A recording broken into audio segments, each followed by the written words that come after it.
Welcome back, guys, to Kerbal Space Explosion. We are 2/5 of the way through the design phase of our Joule super mission. We are designing analogs of the vehicle modes of the G1 Transformer Technobot combiners.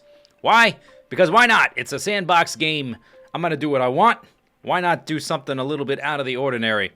So there are 5 moons of Joule. We're sending 5 ships there, and they're all gonna be different. They're all attaching to this superstructure and interplanetary phase, which I call Computron, the combined form of the Technobots.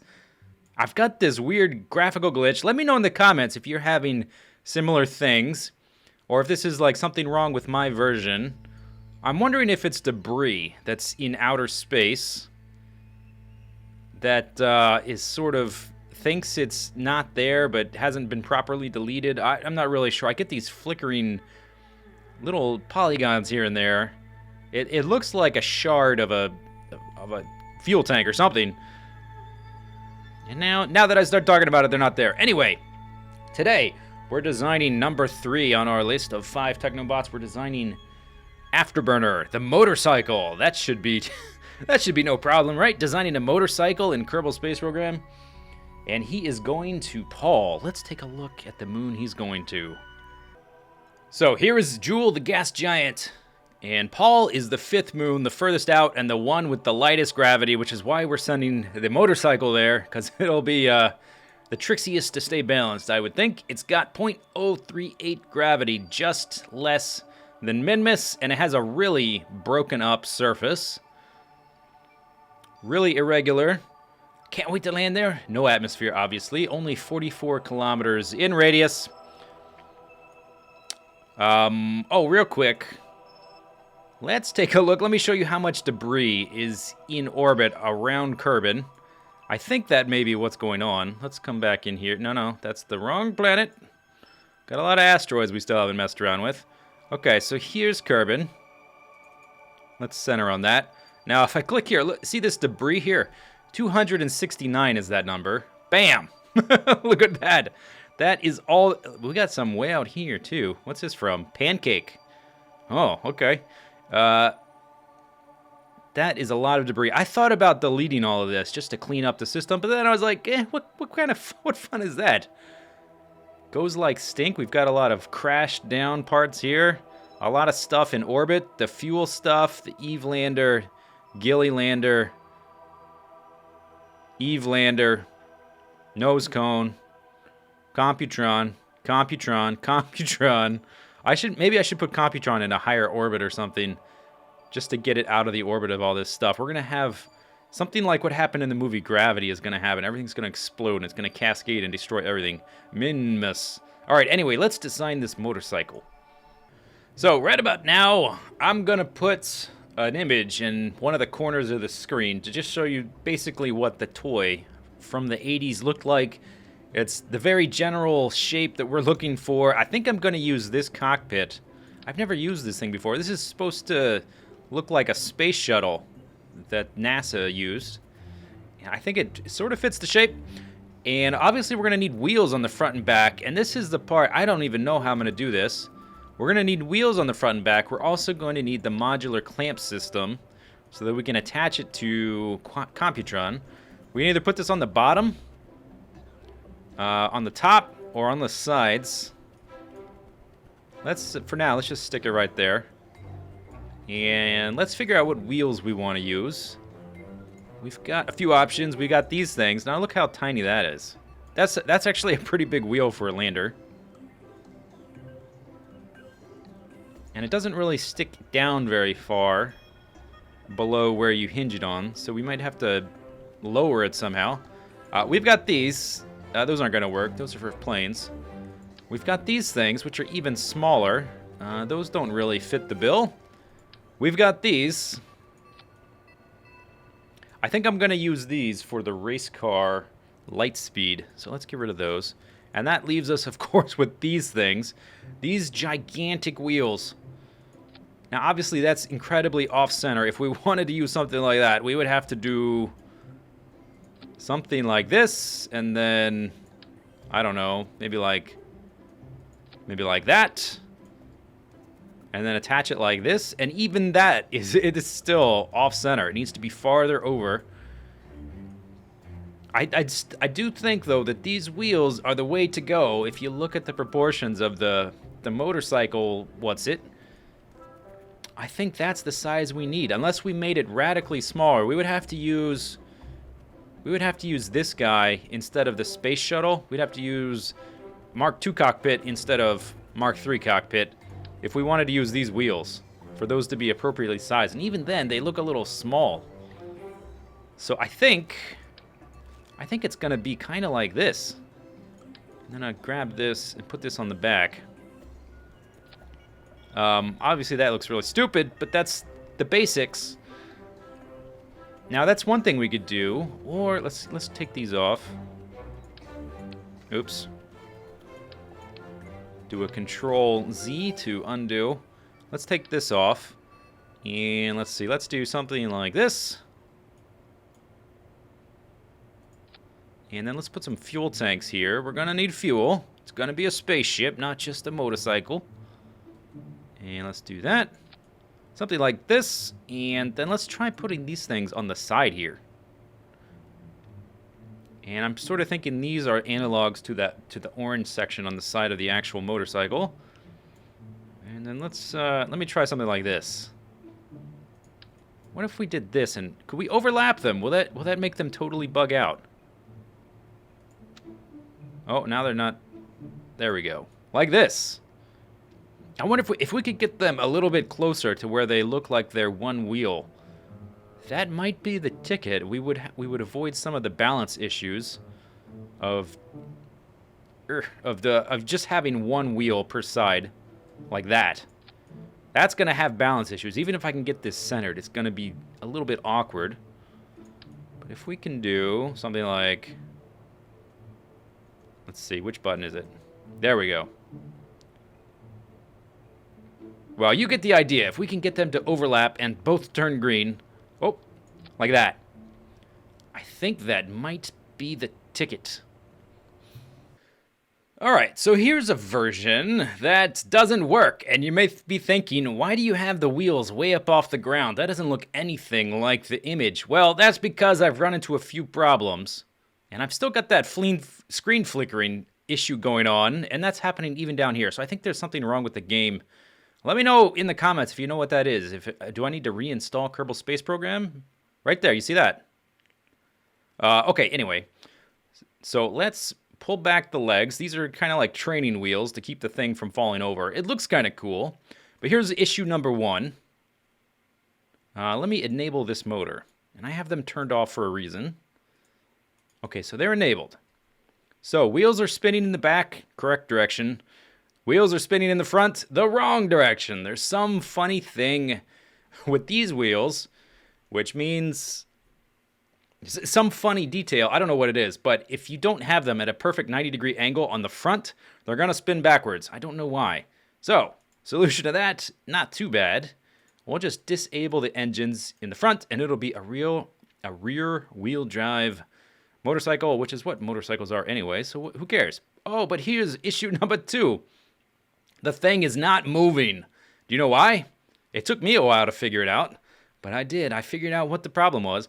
The problem was, for whatever reason, these wheels will not push a vehicle unless they're at exactly 90 degrees. If they're at any other angle, they're just going to create friction with the ground and make it harder to move. Even if you put rockets on the back and like try to push the thing with rockets, it's still not going to move. You can spin these wheels all you want. It's not going to work. So we need to redesign the thing with that in mind. All right, so here's what I think I'm going to call the finished version. Looks quite a bit different, doesn't it? The rear wheels are now kind of hanging off of this fuel tank, which is hanging off of the cockpit. And so I think the weight distribution actually works a little bit better. And I had to do that so that they could be vertically aligned and still be at the correct level. So now we're much more level. I'm hoping we don't blow off these RCS ports here. These guys on the front, we have the engines, the motors disabled, and they're just there for show, basically. We're going to be pushing this thing like a sled. But it will move. Look at this. The wheels in the back aren't quite overlapping close enough, but I think it's all right. Looks a little bit more like a tank, but I think we did pretty okay. And I think on the moon itself, it's going to perform a little bit better because the gravity is so much less. And if we want, we could engage the engines to speed ourselves up. Although on Kerbal, I think this is going to make the tires pop eventually. But yeah, this works all right. Okay, let's cut those. Now let's see. Can we turn this thing? That might be an issue if I can't steer it. I thought about having these wheels just be really fake and putting some tiny little wheels underneath here. Some old toys used to do that. They would have a giant wheel which didn't actually move, and it would have little tiny wheels underneath it that would allow the thing to actually move on a surface. So I thought about doing that, but I thought, there's no need. Got a number of landing legs here. I can extend those. The idea, we're going to come down on the moon. But first, obviously, the nuclear engines are right there, which I'm hoping the overlapping there won't cause any problems. And then it's going to land on these things and just basically tip over onto the legs. Is I hope the idea. I made the landing legs in an unstable formation on purpose. We've got sciencey stuff. We've got fuel tanks. We've got everything that I can think to need. And we've got these docking ports on the side. If I get rid of the landing legs. Obviously, I haven't docked the thing to the station yet, but I think there's going to be enough room that they're not going to get in the way. So I think we're ready. I think we're ready to launch this thing and dock it with Computron. All right, here we go. Computron is slightly behind us in orbit. This is a pretty good time to launch. We have a pretty standard launch here. Don't even have the launch support. 5, 4, 3, 2, 1, go. Whatever. Just go. Speed up. I didn't really test this too much or fiddle with it too much. It's a pretty standard launch for something this light. And I say this light, but it is pretty light for these engines in particular to lift. What is this over here? Easter Bunny Mark 1 debris. Yeah, I've got way too much debris. You see this flickering here? I really need to figure out what the heck is going on with my game. I hope that doesn't become a problem. And this outer tank is going to... It seems like it's disappearing very quickly, and there's no way this thing will get us into orbit, but I think it'll be fine. The next tanks will last twice as long. Let's see, we're approaching 200 meters per second. Yeah, let's throttle back just a bit. And we've got some reaction wheels here. So some people have mentioned in the comments that there's a number of different inspirations I could have taken for this mission. I could have used Voltron. I could have used, I guess, Power Rangers. And yeah, you could have used any of those. I could have used any of those. The reason I picked Transformers was simply because I grew up watching and playing with Transformers. So that was the first thing that popped in my head. And I think, in contrast to Voltron, all the Voltrons, they were all cats. They all looked the same. And these guys are all different. That's part of the challenge, sending 5 ships attached to one thing, and trying to figure out the weight distribution and get it to fly straight. That's part of the challenge, making them all different. I think if I had to make them all the same, I would get a little bored of it. But don't forget, a lot of people probably aren't even aware of this, but in the Transformers canon, they probably never got to this point in the cartoons. I'm not even sure, but in the comics they did. And in the Japanese cartoons they did. Eventually, some of the Transformers went to a planet called Nebulon. And on Nebulon were this race of basically humanoid-looking people called the Nebulans or something. And the Transformers basically interfaced with them and formed headmasters where the Nebulons would get in these suits and transform into the heads of the Transformers, and it made them more powerful. It was kind of like a gimmick for the toys. Hey, the head transforms now. Let's tip over all the way here. Let's see, this guy's at 77, so we want to go a little bit beneath that. Looks like we estimated pretty good this time.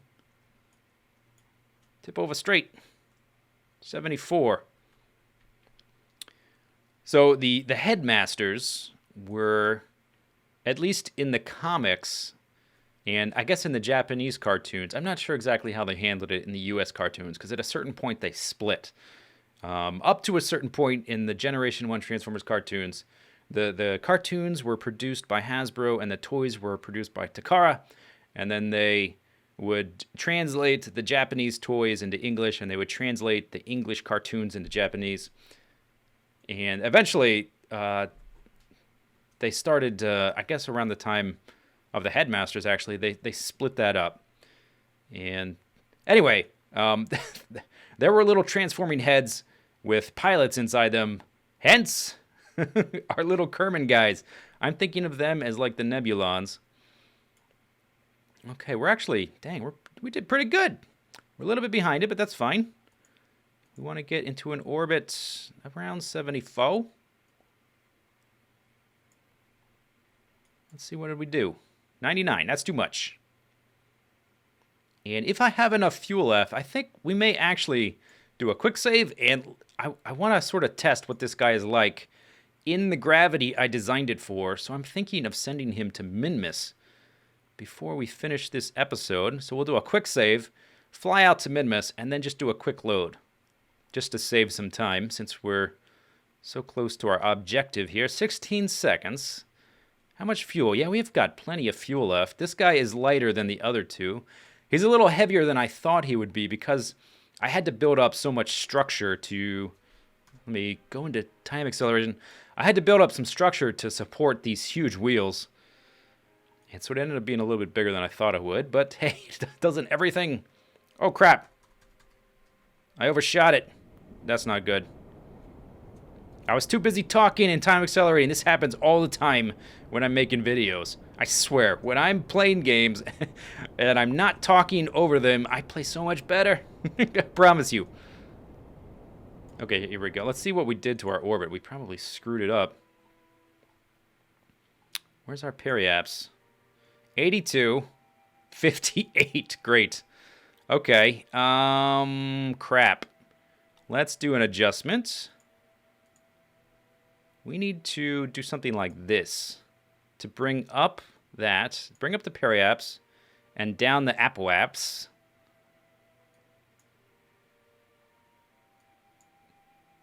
$68, $75.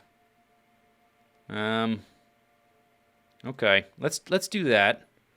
That actually isn't going to take much of a burn. I think we're going to have to go basically just fire this way for like a second.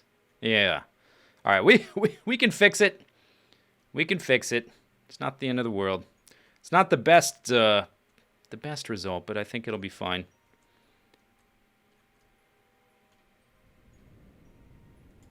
Okay, we did that. Let's get rid of that. Let's see what we did. 70, 83. All right, that's not great either. Great. Let's go to our retrograde. Let's fire retrograde. And just bring that down to like 74 or so. Whoops. This is why you over-engineer things. Because stuff like this happens to me all the time.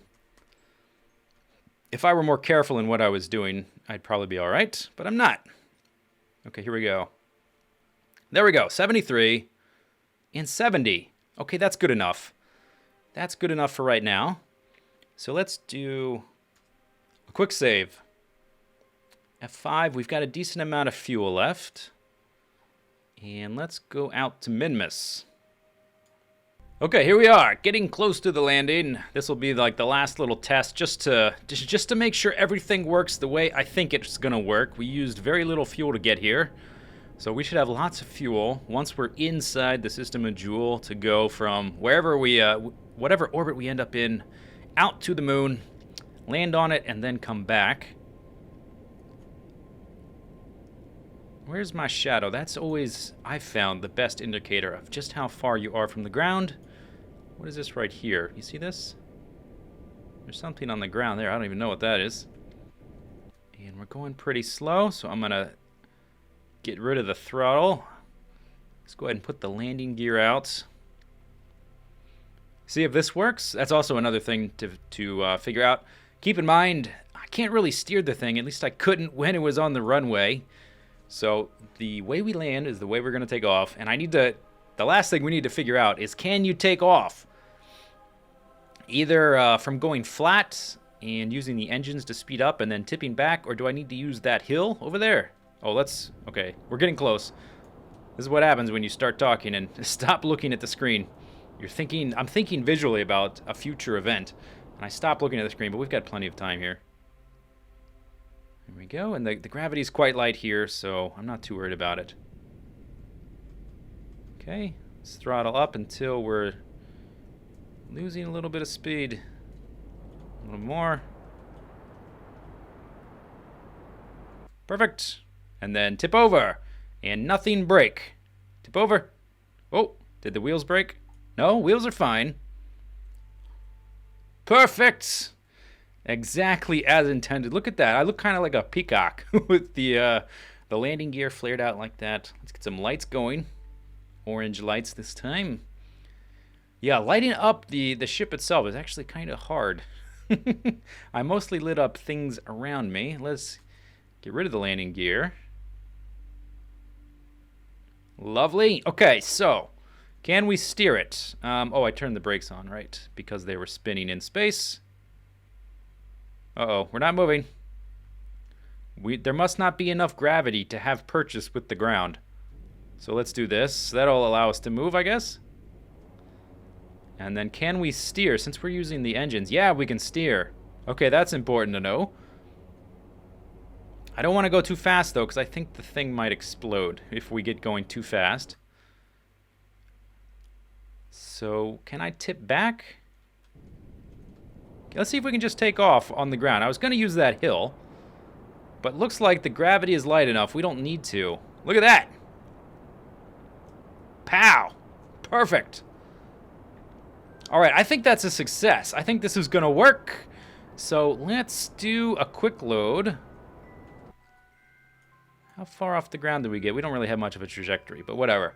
I think that's a success. Let's turn off the lights. Let's do a quick load, and let's dock this sucker. Hold down the F9. Okay, here we are, back over Kerbal. Let's set our target, Computron Mark 6. I should probably just rename that to just Computron. I'll do that after we dock, maybe. Set as target. Okay, open this. Open this. Let's see, we are facing the wrong way. Let's spin around. Right, aren't we? I can't even see it. It's too far away to show up on the normal screen. There's the moon. That's no moon. Yes, that is a moon. It is not a fully functional battle station. Spin around so we're facing the right way. Okay, good. So it's basically directly in front of us. Okay, and let's see, it's right there. Where's our closest intersection here? We're going to be at 82 kilometers. That is no good. That's a little bit too far away. I guess it's fine. We still have plenty of fuel. And we are 100 kilometers, so we're going to get a little bit closer in that time. I guess that's fine. Let's go ahead and speed up until we get around to that point.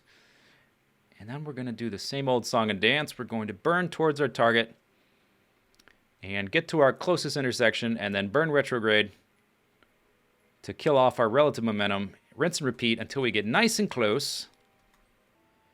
All right, this is the magical moment. Here we go. We're really close. Let's see, I need to back up just a bit or go down a bit. Let's go down. Quickly. Quickly. The auto-docking initiation sequence should be soon. Only lining up 2 at a time isn't too tough. Okay, let's turn off SAS and RCS. Are they going to do their thing, or did I get too far away? They may bounce off if I was too far off. No, we did it! Yes, okay, that's getting a little bit easier. The lag has increased. I have to say, the lag has increased a little bit. When there were 2 ships docked to Computron, it wasn't so bad, but docking the 3rd, I definitely noticed an increase in the lag.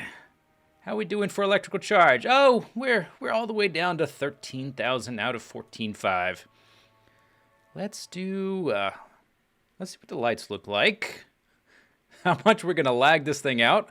Got some yellows, some kind of purpley browns, some reds, some oranges, bunch of, well, the ones in the middle are all supposed to be red, but they're not really showing up as red. They're kind of hyper exposing into the white.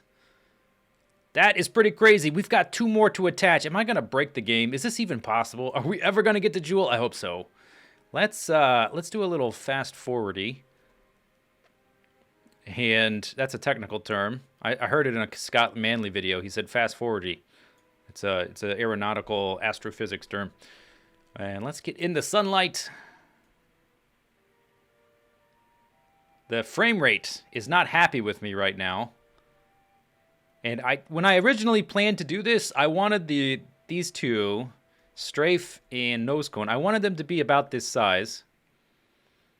And then the 2 opposite them, or, you know, adjacent, this one and this one, I wanted them to be smaller because they're going to smaller moons. But it just so happened the shape of the Afterburner, the motorcycle shape, I kind of needed to make them about the same size. Unfortunately, so yeah, this is going to be lagorific. And we still have to put a spaceship on the top of here that has to land on Tylo, which has a 0.8 gravity. That's going to be tough. Oh, do you see that? We just had another pop in. Let me know in the comments if you know what that is. Anyway, next time, we'll move on to the 4th of the 4 limbs. Lightspeed, the sports car kind of guy. Hope you guys enjoyed it. See you later. Take it easy. Have a good day. Bye-bye.